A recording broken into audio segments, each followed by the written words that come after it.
বাংলাদেশের দক্ষিণ পূর্বাঞ্চলে পাহাড় আর অরণ্যের মাঝে লুকিয়ে আছে এক বিশাল জলরাশি, যা শুধু একটি হ্রদ নয়, বরং ইতিহাস, বেদনা, উন্নয়ন আর জীবনের গল্প। এই হ্রদের নাম কাপ্তাই হ্রদ।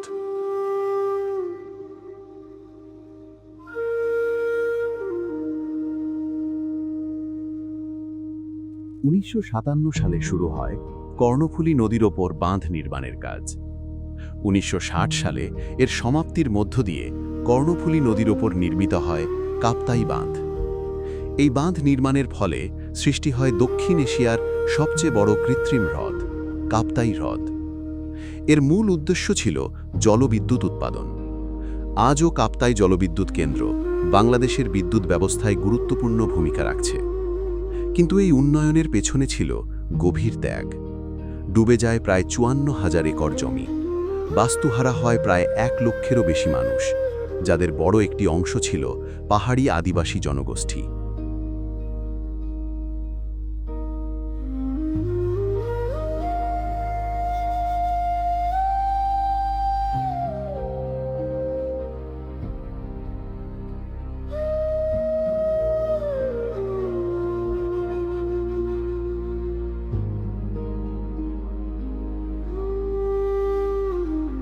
কাপ্তাই বাঁধের ফলে ডুবে যায় প্রায় 54,000 আবাদি জমি, বাস্তুহারা হয় প্রায় 1 লক্ষেরও বেশি মানুষ।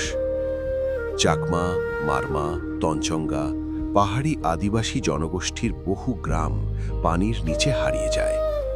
তাদের ঘর, জমি, কবরস্থান সবই ডুবে যায় কাপ্তাই হ্রদের গভীরে। এই হ্রদ শুধু পানি নয়, এটি এই জনপদের সংস্কৃতির অংশ, জীবনের অবিচ্ছেদ্য সঙ্গী।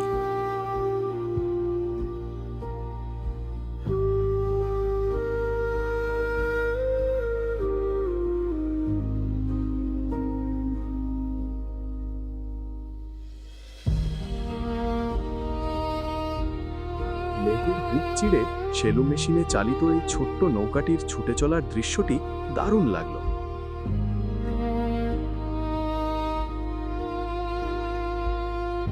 দক্ষিণ এশিয়ার সবচেয়ে বড় কৃত্রিম জলাধার এই কাপ্তাই লেক বা হ্রদ। এই লেকের প্রধান পানির উৎস কর্ণফুলী নদী।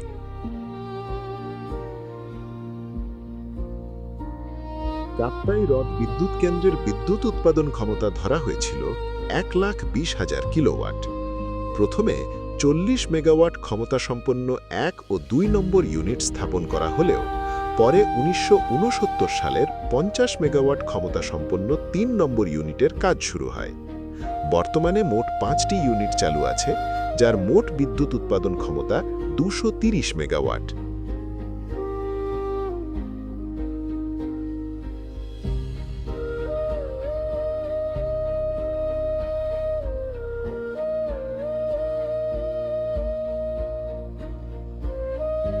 আজ কাপ্তাই হ্রদ হাজারো মানুষের জীবিকার উৎস।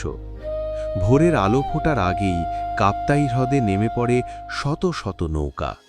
জেলেরা ভোরের আলোয় শুরু করে মাছ ধরা। নৌকাই তাদের ঘর, নৌকাই তাদের ভরসা। সবকিছুর কেন্দ্রবিন্দু কাপ্তাই হ্রদ। পর্যটন, মাছ ধরা, নৌ পরিবহন, এই জল হাজারো পরিবারের জীবনের ভরসা।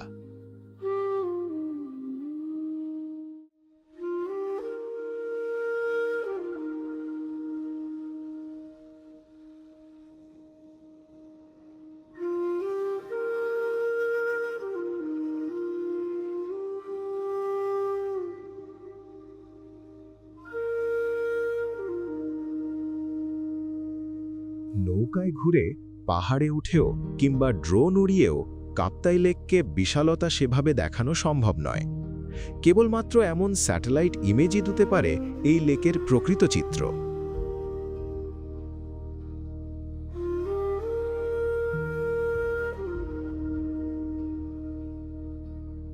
কাপ্তাই হ্রদ শুধু মানুষের জন্য নয়, এটি পাখি, মাছ আর বনজ প্রাণীর নিরাপদ আবাসস্থল। কিন্তু আজ এই সৌন্দর্য হুমকির মুখে।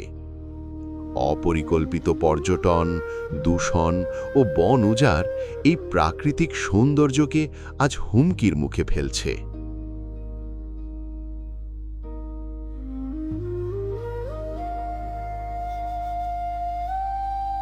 এমন জলরাশির মাঝে জলযানে চড়ে ঘুরে বেড়ালে মনটা প্রশান্ত হয়ে যায়।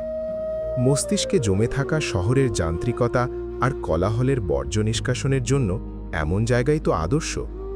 এমন জায়গায় 2 দিন থাকলেই তো মস্তিষ্কের সকল ক্লান্তিই তো দূর হয়ে যায়।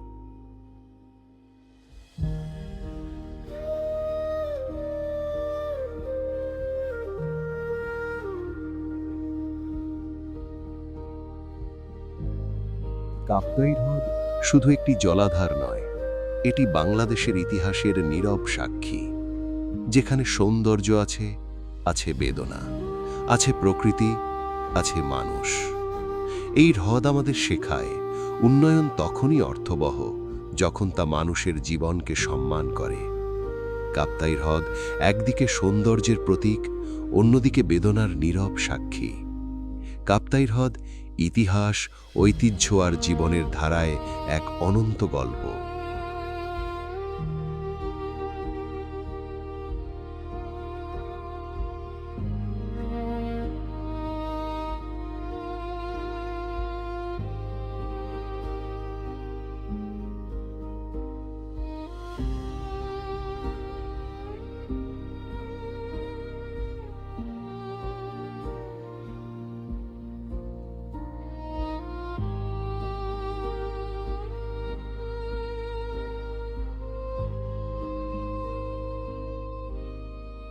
কাপ্তাই লেককে ঘিরেই মূলত রাঙামাটি জেলার পর্যটন শিল্প গড়ে উঠেছে। লেকের দুধারি পাহাড় টিলা দিয়ে ঘেরা। ট্রলার ভাড়া করে লেকে ভ্রমণ করা যায়। ট্রলারে করে যাওয়া যায় শুভলং জলপ্রপাতে।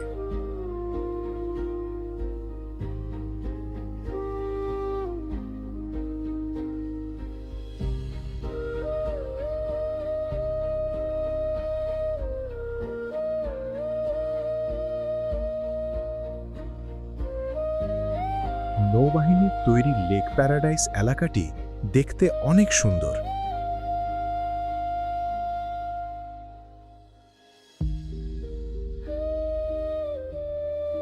লেক প্যারাডাইস থেকে কাপ্তাই লেক দেখতে আরও সুন্দর লাগে।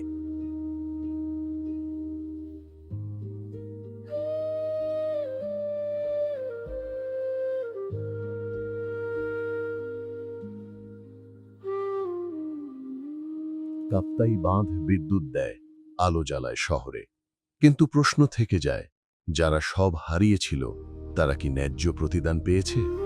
উন্নয়ন কি শুধুই অবকাঠামো, না মানবিকতার ভারসাম্য, নাকি মানুষের জীবন আর সম্মানও এর অংশ? এই প্রশ্ন আজও উত্তর খুঁজছে।